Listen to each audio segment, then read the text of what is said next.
Hello everyone, this is CA Prajakta Munde. Hope आप सब लोगों की प्रिपरेशंस बहुत अच्छे से चल रही हैं for the upcoming CA inter September 24 examinations.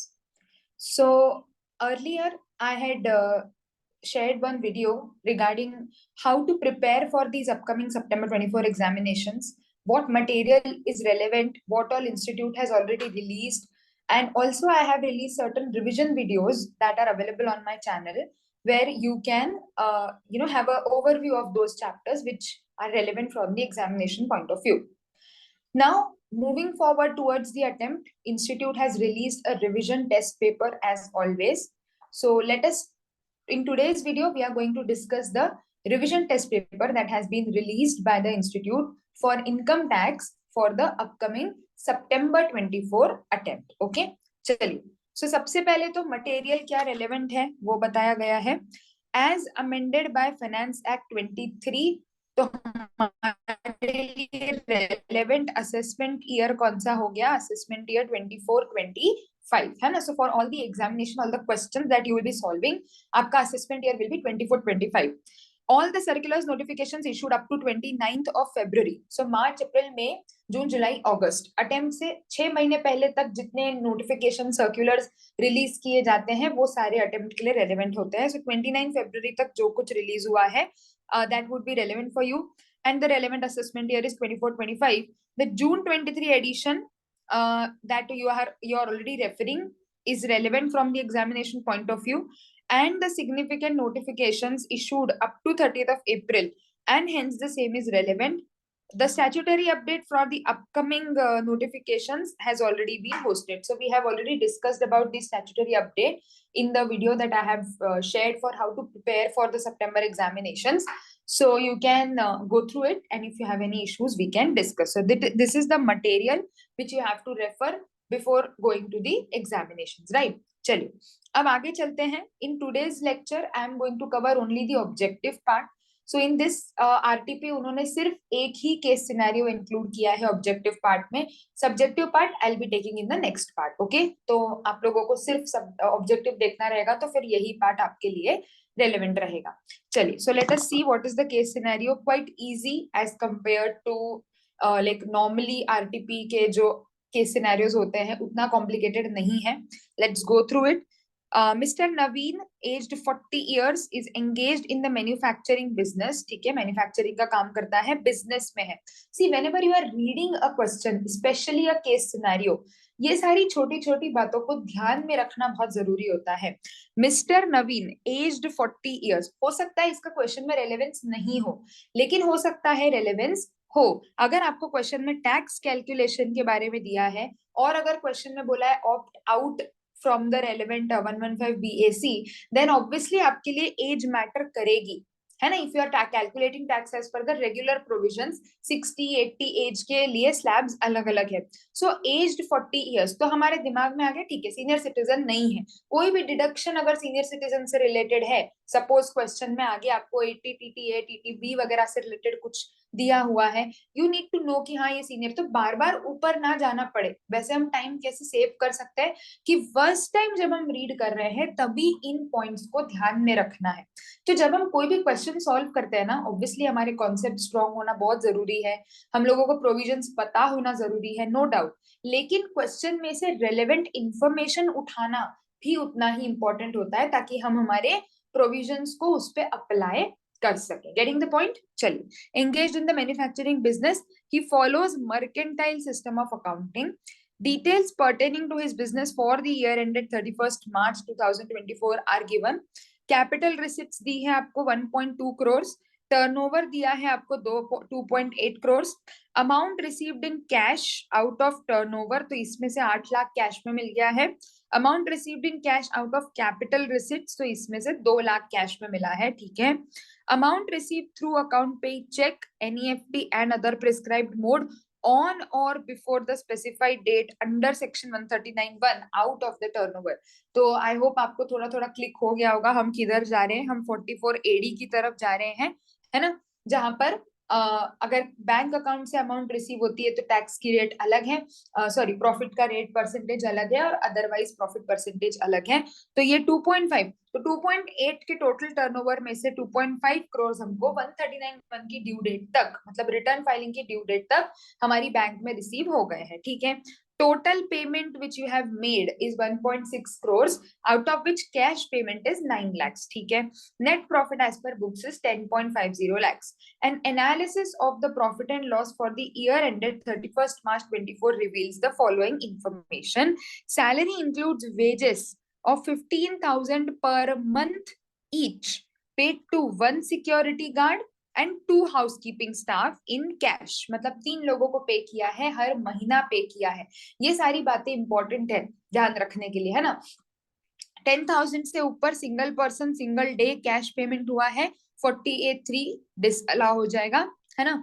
Other administration expenses include 70,000 paid in cash, total 70,000 cash में पे किया है, but payment in a particular day is less than 8,000। किसी भी एक दिन में आपने 8,000 से ऊपर की कैश पेमेंट नहीं करी है 70,000 में से, सो यहाँ पर आपको डिसअलाउंस अट्रैक्ट नहीं होगा, right. Interest charges include interest payable on loan to Kamal of 70,000 on which tax has not been deducted. The loan was taken for business purposes. तो आपका सेक्शन 40 के अकॉर्डिंग ये क्या हो जाएगा, डिसअलाउ होगा, है ना, क्योंकि इंटरेस्ट बिजनेस पर्पसेस के लिए था, इंटरेस्ट पे टीडीएस डिडक्ट होना था, आपने नहीं किया। ठीक है, आगे चलते हैं, पहले देखते हैं। तो केस समझ में आ गया, अब बैठ के क्वेश्चन पढ़ते चलते हैं और समझते चलते हैं कि एग्जैक्टली हमें क्या निकालना है। On the basis of the facts given above, choose the most appropriate answer to question number 1 to 5. Is Mr. Naveen eligible to declare income on presumptive basis under the provisions of Income Tax Act 1961? Now, when you talk of presumptive basis, सबसे पहले तो ये देखो, दिमाग में लेके आओ कि 44 AD लगेगा कि ADA लगेगा। क्वेश्चन क्लियरली क्या बोलता है, बिजनेस, तो ADA तो बाहर ही हो गया, है ना। अभी 44 AD की लिमिट क्या क्या है, 2 लिमिट है, 2 करोड़ और 3 करोड़।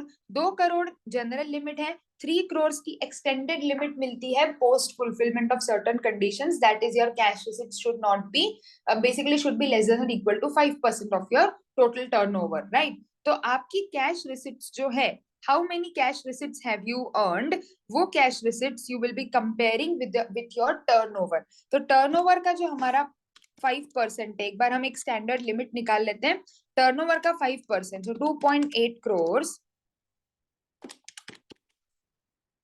into 5%। सो हमारे पास टोटल जो बैंडविड्थ है वो हमने निकाल ली कि कैश टर्नओवर, कैश हमारा जो एक्सपेंस है वो इससे ज्यादा नहीं होना चाहिए, इस लिमिट के अंदर होना चाहिए, that is 14 lakhs। Now if my cash cash receipts is within 14 lakhs, we can clearly see that it is within the limit of 5%.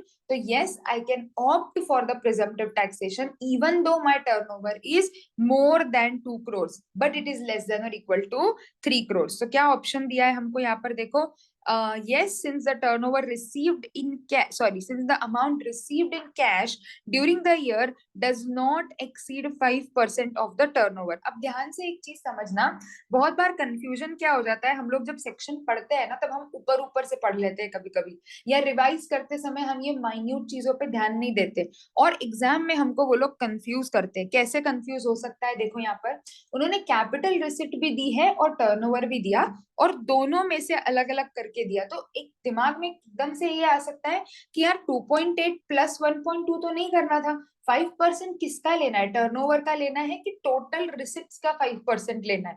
तो ये चीज ध्यान रखो, whenever you are reading a provision, pay utmost attention to the conditions given। for reference मैंने इसीलिए आपकी module open करके रखी है, क्या लिखा है देखो, turnover gross receipts in the previous year is less than 3 crores if aggregate cash receipts in the relevant previous year, मतलब total cash receipts less than or equal to 5% of the total turnover और gross receipts। ठीक है, तो यहाँ पर हमको 5% किसका लेना है, यहाँ पर हमारे केस में we will be considering 5% of the turnover। ये दोनों आंसर्स में देखो, आप अगर ध्यान से देखोगे ऑब्जेक्टिव में ये चीजों का बहुत ध्यान देना पड़ता है। बहुत सारे बच्चे जल्दी जल्दी में, क्योंकि क्या होता है, हमने ए पढ़ा, बी पढ़ा, बी में लिखा है yes since aggregate cash receipts during the year do not exceed 5% of the total amount. हाँ बराबर है, टिक कर दिया। नहीं, माइन्यूट सा फर्क है। क्या फर्क है देखो, 5% has to be considered of the turn. Getting the point? तो ये छोटी छोटी बातों को ध्यान में रख के फिर आगे बढ़ना है। सो ये हमने कर लिया। Yes, you can opt for presumptive.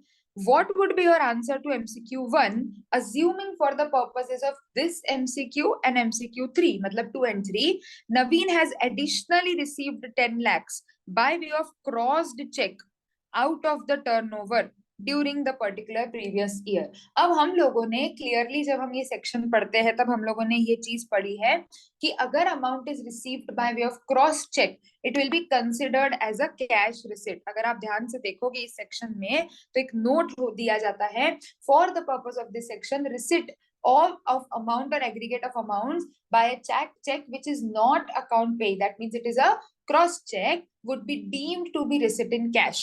तो यहाँ पर अगर हम ध्यान से देखेंगे तो cross cheque will be considered as good as cash. ठीक है, तो अब यहाँ पर क्या बोला उन्होंने कि क्या अगर ये 10 लाख और होता है, हमारा जो कैश रिसिट है वो 10 लाख और मिल गई हमको, तो पहले जो दिया था उसमें प्लस 10 लाख, तो भी हम लोग एलिजिबल है क्या फिर प्रिजम्पटिव के लिए? तो नहीं। क्यों नहीं होंगे? क्योंकि फिर आपका वो 5% वाला लिमिट जो है वो क्रॉस हो गया, और 5% वाला लिमिट अगर क्रॉस हो गया तो आपका threshold becomes 2 crore instead of 3 crore, right. 3 crore का एक्सटेंडेड लिमिट सिर्फ किसको है? जो ये 5% वाली कंडीशन फुलफिल करते हैं। तो जैसे ही आपका ये 5% वाली कंडीशन एक्सटेंड हो गई, ये नहीं फुलफिल हो रही है, तो 3 करोड़ वाला टर्नओवर का एक्सटेंशन ना मिलके आपका लिमिट विल बी 2 करोड़। और यहाँ क्वेश्चन में क्या लिखा है? टर्नओवर इज 2.8 करोड़, मतलब आपके ऊपर presumptive taxation would not be applicable. तो क्या दिया है देखो, no since turnover of Naveen exceeds the threshold. तो अब मेरे लिए थ्रेशोल्ड कौन सी देखेंगे? 2 करोड़ की 3 करोड़? 2 करोड़, तो ये ऑप्शन सही है। No since the aggregate cash receipts during the year exceed 5% of the turnover. अब मैं ये थ्रेशोल्ड 2 करोड़ की क्यों देख रही हूँ? क्योंकि मेरी रिसिप्ट जो है वो 5% से ऊपर चली गई है। तो मेरा answer is no, but due to both A and B. ठीक है, तो सिर्फ ए जल्दी जल्दी में टिक करके नहीं आना है, answer will be no due to both A and B. Clear? So दोनों में उन्होंने एप्लीकेबिलिटी सिखाई है कि आपका 44 एडी और एडीए की, सॉरी नॉट एडीए इस केस में, बट एडीए में भी सिमिलर कंडीशन है ना, 50 और 75 लाख की। बट कब आपको 2 करोड़ लेना है, कब आपको 3 करोड़ लेना है, वो उन्होंने दोनों तीनों एमसीक्यूज को मिला के आपको एक्सप्लेन किया। अब आप एमसीक्यू 3 के लिए भी आपको यही अज्यूम करना है कि 5% से ऊपर की रिसिप्ट है आपकी। Is Mister Naveen required to get his books of account audited during the previous year 23-24? Yes. अभी क्यों यस? क्योंकि अगेन उसका जो कैश पेमेंट्स है that has been exceeded that limit, right. तो अभी उसको वो थ्रेशोल्ड ऑफ 10 करोड़ ऑडिट के लिए नहीं मिलेगा। You have to get your books of accounts audited. So आगे चलते हैं, question number 4। What is the amount of profits and gains of business chargeable to tax in the hands of Mr. Naveen as per the books of accounts? अब क्या हुआ, audit तो हो नहीं रहा, तो उसने पूछा कि भाई अगर ऑडिट, सॉरी प्रिजम्पटिव तो आप ले नहीं सकते हो, तो अगर मैं बुक्स ऑफ अकाउंट्स के हिसाब से मेरी इनकम निकालती हूँ तो फिर मेरी इनकम कितनी आती है? बुक्स ऑफ अकाउंट्स में मेरा जो नेट प्रॉफिट दिया है दैट इज 10.5 लाख। क्या करना पड़ेगा? अलावेंसेस डिसअलावेंस को कंसिडर करना पड़ेगा। मैंने यहाँ पर कैलकुलेशन करके रखा है। Tax as per books of accounts, profit is 10,50,000. There were 3 entries given. We have already discussed. One is related to cash payment of salary, one is related to administration expense, and the other is TDS disallowance.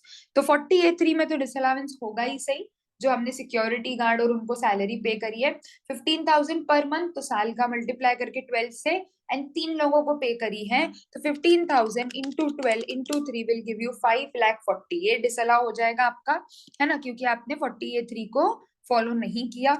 Next वाला मैंने disallowance क्यों नहीं बोला? Because single day 10,000 limit is not crossed, तो वहां पर कोई disallowance नहीं होगा। इंटरेस्ट ऑन नो टीडीएस, आपने टीडीएस के ऊपर, सॉरी इंटरेस्ट के ऊपर आपने टीडीएस नहीं किया, तो आपने जितना इंटरेस्ट पे किया है, नो टीडीएस ऑन इंटरेस्ट, जितना आपने इंटरेस्ट पे किया है उसका 30% विल बी डिसअलाउड। ये रेसिडेंट पेमेंट है, 30% विल बी डिसअलाउड। टोटल कर लिया तो 16,11,000। अलावेंस कुछ एक्स्ट्रा माइनस कुछ नहीं हो रहा है, सिर्फ 2 डिसअलावेंसेस अट्रैक्ट हो रहे हैं। This leads us to the profit of 1611। मतलब as per books of accounts PGBP income will be 16,11,000. What is the amount of profits and gains of business chargeable to tax if he does not want to get his books of accounts audited? तो अब हमारा first वाला scenario में आप eligible थे, है ना? तो दोनों की तरफ से निकाल के देखा उन्होंने कि अगर आप बुक्स के हिसाब से निकाल रहे हो, मतलब ऑडिट हो रहा है आपका, तो फिर आपकी बुक्स के हिसाब से आपका PGBP इनकम है 1611। अब अगर आप प्रिजम्पटिव में आ रहे हो, तो जैसे फर्स्ट सिनेरियो में we were eligible to claim the presumptive benefit, right? तब हमें मिनिमम कितना प्रॉफिट ऑफर करना पड़ेगा ताकि हमें हमारी books, even does not want to get his books of accounts audited. तो क्या करेंगे, जितना टर्नओवर 139 तक बैंक में आ गया उस पे 6% और बाकी पे 8%, राइट? तो 2,80,00,000 का टर्नओवर है आपका। 2,80,00,000 में से 2,50,00,000, 2,50,00,000 you have received in bank up to the due date of 139(1), then it is minimum 6% can be offered as a profit and balance 8%. तो प्रिजम्पटिव इनकम कितनी हो जाएगी, 15,00,000, इसका 240, that is 17,40,000 will be your presumptive income. So if you do not require, like if Mr. Naveen does not want to get his books of accounts audited, he will have to offer minimum 17,40,000 as a income under the head PGBP, also provided that he fulfills the condition and gets into 44AD, right? तो ये आपके सारे objectives का analysis रहेगा. So this has been given. Now the next questions are the subjective questions. I'll cover that up in a separate lecture. Meanwhile, you go through these objectives. Not much complicated, सीधा सीधा सा था, थोड़ा सा एक ही case scenario था, but I would suggest first go through it on your own. पहले खुद सॉल्व करने की कोशिश करो, दिक्कत आती है तो of course we have solved it for you. You can refer this video. And plus I would also suggest, I have also explained this in that previous video of mine, कि आपका जो पिछले अटेम्प्ट की RTP थी वो भी आप जरूर सॉल्व करके रखें, वो भी मैंने सॉल्व करा हुआ है. The video is available on my channel. If you have any problem, if you are stuck anywhere, you can surely refer to it and go through it properly, solve the MCQs that have been given. And if you have any questions, any issues, feel free to contact. All the very best for your examinations. Keep focused. Case scenarios के लिए आपको बहुत ध्यान से read करना चाहिए जब भी आप क्वेश्चन सॉल्व कर रहे हो. इस तरीके से स्टेप बाय स्टेप सॉल्व करके you will be able to get to the correct option. Okay, so all the best. And if you have any issues in any of the topics, you want some specific thing to be explained, reach out to me and I'll be more than happy to explain that to you. So all the best.